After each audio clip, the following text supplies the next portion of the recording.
Chapter 19. "Look!" cried the centipede just as they were finishing their meal. "Look at that funny thin black thing gliding through the water over there." They all swung around to look. "There are 2 of them," said Miss Spider. "There's lots of them," said the ladybird.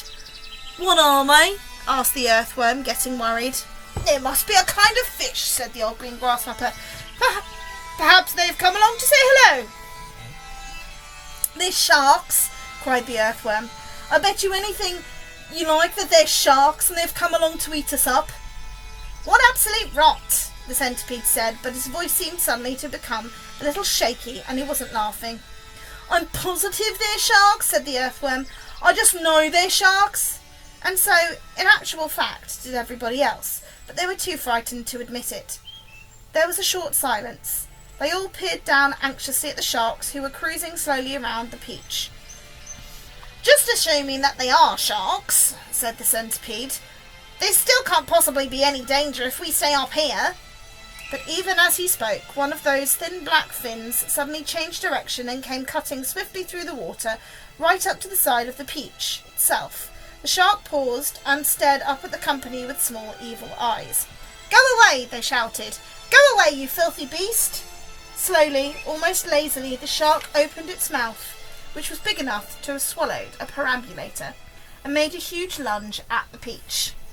They all watched aghast. And now, as though at a signal from their leader, all the other sharks came swimming in towards the peach, and they clustered around it and began to attack it furiously.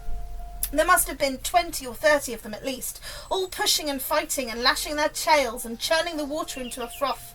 Panic and pandemonium broke out immediately on top of the peach. "Oh, we're finished now," cried Miss Spider, wringing her feet. "They will eat us up. They'll eat up the whole peach, and then there'll be nothing left for us to stand on, and then they'll start on us." "Oh, she is right," shouted the ladybird. "We're lost forever." "I don't want to be eaten," wailed the earthworm.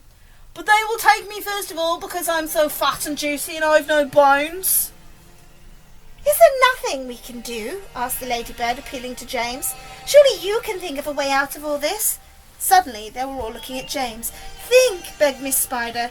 "Think, James, oh think." "Come on," said the centipede. "Come on, James. There must be something we can do." And their eyes waited upon him, tense, anxious, and pathetically hopeful.